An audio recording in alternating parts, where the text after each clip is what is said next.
ನಮ್ಮ ಸಮುದಾಯದವರಿಗೆ ಏನು ಇವತ್ತಿನ ದಿವಸ ಬೆಂಗಳೂರು ವಕೀಲರ ಸಂಘದಲ್ಲಿ ಏನು ಒಂದು ಇದು ನಡೀತಾ ಇದೆ, ಮುಂದಿನ ದಿನಗಳಲ್ಲಿ ಅದು ನಡೀದೇ ಹಾಗೆ ಮಾಡಿ ದೌರ್ಜನ್ಯ ನಿಲ್ಲಿಸಿ ಅವರು ನಮಗೂ ಒಂದು ನಮ್ಮ ಇದು ಏನಿದೆ ಬೇಡಿಕೆಗಳೇನಿದೆ ಡಾಕ್ಟರ್ ಬಾಬಾ ಸಾಹೇಬ್ ಅಂಬೇಡ್ಕರ್ ಅವರ ಭಾವಚಿತ್ರವನ್ನು ಇಡೀ ರಾಜ್ಯದಲ್ಲಿರ್ತಕ್ಕಂಥ ಎಲ್ಲ ಹೈಕೋರ್ಟ್ಗಳಿರ್ಬೋದು, ಡಿಸ್ಟ್ರಿಕ್ಟ್ ಕೋರ್ಟ್ಗಳಿರ್ಬೋದು, ತಾಲೂಕು ಕೋರ್ಟ್ಗಳಿರ್ಬೋದು ಹಾಕದಂತೆ ನಾವು ಪ್ರಾಕ್ಟೀಸ್ ಮಾಡ್ತಕ್ಕಂಥ ನಮ್ಮ ಸಂಘದ AAB ಸಂಘದಲ್ಲಿ ಅವರ ಭಾವಚಿತ್ರನ ಹಾಕೋ ತನಕ ನಮ್ಮ ಹೋರಾಟವನ್ನು ನಿಲ್ಲಿಸಲ್ಲ.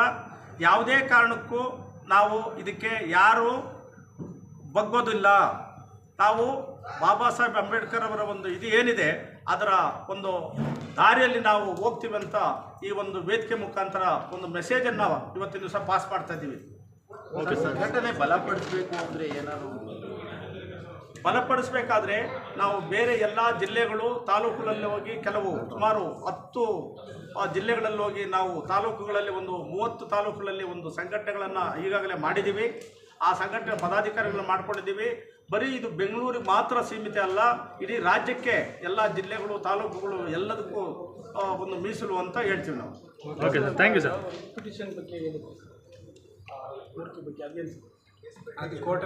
ಸುಪ್ರೀಂ ಕೋರ್ಟಲ್ಲಿ ಭಾರತ ದೇಶದ ಸರ್ವೋಚ್ಚ ನ್ಯಾಯಾಲಯದಲ್ಲಿ ನಮಗೆ AABಯಲ್ಲಿ ನಮ್ಮ ಅಡ್ವೊಕೇಟ್ ಅಸೋಸಿಯೇಷನ್ ಬೆಂಗಳೂರು ಮತ್ತು ಬಾರ್ ಕೌನ್ಸಿಲ್ ಆಫ್ ಕರ್ನಾಟಕದಲ್ಲಿ ಮೀಸಲಾತಿ ಬೇಕು. ನಮಗೆ ಕನಿಷ್ಠ ನಮ್ಮ ಒಂದು ಮೀಸಲಾತಿ ಏನು ಲೇಡಿ ರಿಸರ್ವೇಷನ್ ಅಂತ ಕೊಟ್ಟಿದ್ದಾರೆ, ನಮ್ಮ SC STಗಳಿಗೂ ಕೂಡ ಒಂದು ಮೀಸಲಾತಿ ಕೋರಿ ನಾವೇನು ಮಾಡಿದ್ದೀವಿ ಅದು 26ನೇ ತಾರೀಕು ಪ್ರಮುಖವಾಗಿ ಇತ್ಯರ್ಥ ಆಗೋದಿದೆ.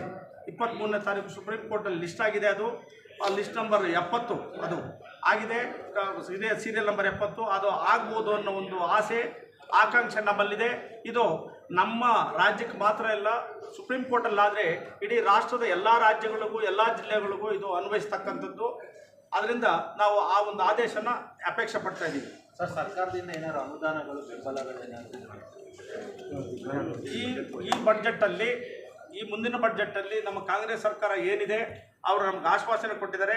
ನಮ್ಮ ಒಂದು ಸಂಘದ ಕಚೇರಿಗೆ ಒಂದು ಅವಕಾಶ ಮಾಡಿಕೊಡ್ತೀವಿ ಮತ್ತು ಸಂಘಕ್ಕೆ ಹೆಚ್ಚಿನ ಒಂದು ಅನುದಾನನ ಕೊಡ್ತೀವಿ ಅಂತ ಹೇಳಿದ್ದಾರೆ.